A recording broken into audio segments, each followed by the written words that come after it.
Hi everyone, if you're writing JAMB this 2025, you've probably heard about the Lekki Headmaster by Kabir Alabi Garba, JAMB's recommended novel. But don't worry, I've got you covered, because in this video we'll break down the plot, themes, settings and character developments, drama techniques into simpler words, so you can ace your exams. Let's dive in. So hi guys, welcome to Book Whisper, where every book has a story to tell, and I'll be here to make sure you hear it all. So today we'll be talking about the Lekki Headmaster by Kabir Alabi Garba. This book is a compelling narrative that does not only examine the challenges within Nigeria's educational system, but also delves into the JAMB phenomenon. As Nigerians, we all know that JAMB means the recent wave of immigrations among Nigerians, and this book is full of lessons about leadership and patriotism, making tough decisions. So the story unfolds in Lekki, a vibrant district in Lagos, Nigeria, that is known for its rapid development. This dynamic backdrop is crucial as it mirrors the protagonist's internal conflicts and the evolving educational environment, the Stardom schools, where most of the narrative transpired. This school is just like the top private schools in Nigeria, striving for excellence amid societal pressure. Okay, so now let's talk about the plot. What is this story about? This story follows Mr. Adewale Adebepo, a dedicated and respected leader. He is the principal of Stardom schools. This man loves his job, but one day something strange happens. During a school assembly, Mr. Bepo suddenly breaks down and starts crying. But why?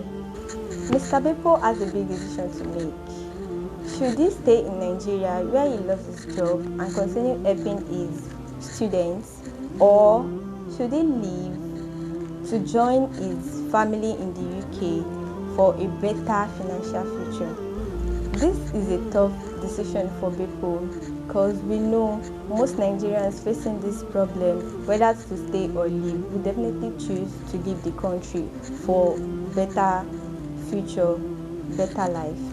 But as the story unfolds, we see Bepo dealing with different challenges, different struggles, corruption and bribe, unfair treatment, financial struggles. Every challenge makes him question whether to stay or leave. But just when he's about to leave, Mr. Bepo realizes that his true calling, his true purpose is back in Nigeria at Stardom schools, shaping the future of the students. Talk about a powerful ending. Okay, so now let's talk about the themes of this book. What are the lessons learned from this book? Number 1, education and leadership. Mr. Bepo represents the power of good leadership in education. He is not just the principal of Stardom School. He is a mentor, a guide, a problem solver. A leader doesn't just give up because things are hard. Number 2, migration and the JAMB syndrome. Many Nigerians always want to leave the country for greener pastures, but is leaving always the right choice? Number 3, corruption and bureaucratic challenges. This book does not shy away from Nigeria's reality, our everyday challenges, such as mismanagement, financial mismanagement in the school, and the bribery for the passport renewal. Number 4, cultural identity and social justice.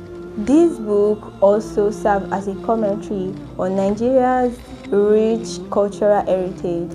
Despite everything that happened, Mr. Bepo still values his roots and sees the need to preserve the social values by recommending excursions to historical sites and incorporating local dances.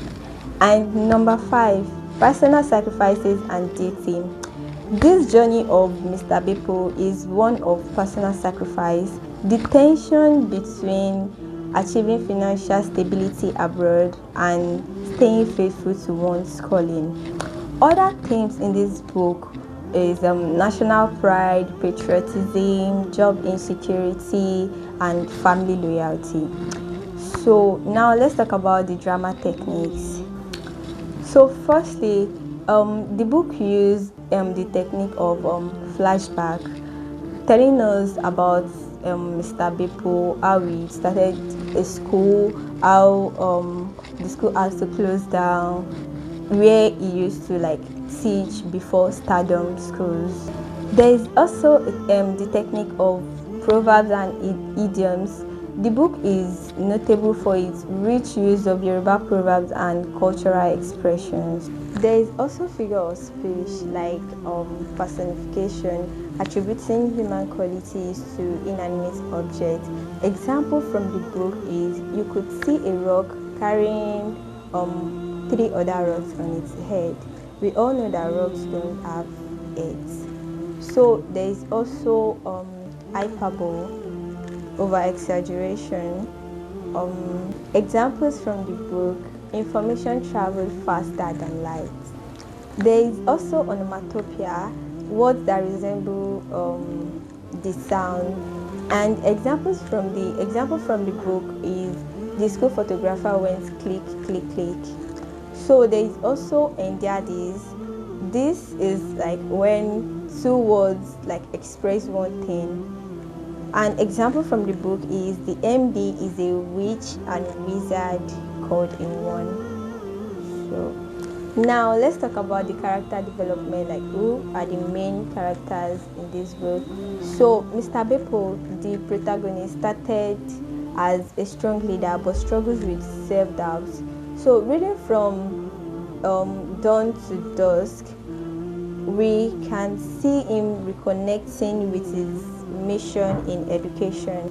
Then we have Mrs. Ibidun Gloss, the school director, she's a tough but fair administrator who challenges Mr. Beppo's decisions. We also have the teachers and students. They represent the everyday struggles in the Nigerian education system, from the funding problem to disputes in classrooms.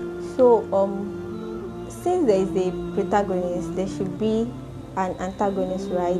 But there is no single villain in this book.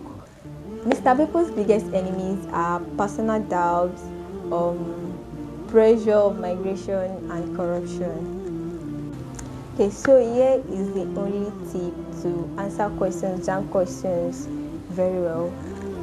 Make sure to read this book, like engage deeply in the book, in the Lekki Headmaster, so as to know the main themes and events. JAMB like to ask questions about key moments. Also, character, so as to know the character motivation, why they act the way they do. And JAMB likes to ask direct and indirect questions, so just make sure to read the book very well. And that's a wrap. If you find this video helpful, kindly like, share, and subscribe for more reviews. If you have questions, you feel free to drop them in the comments. I'll be glad to help. Good luck with your exams. Bye.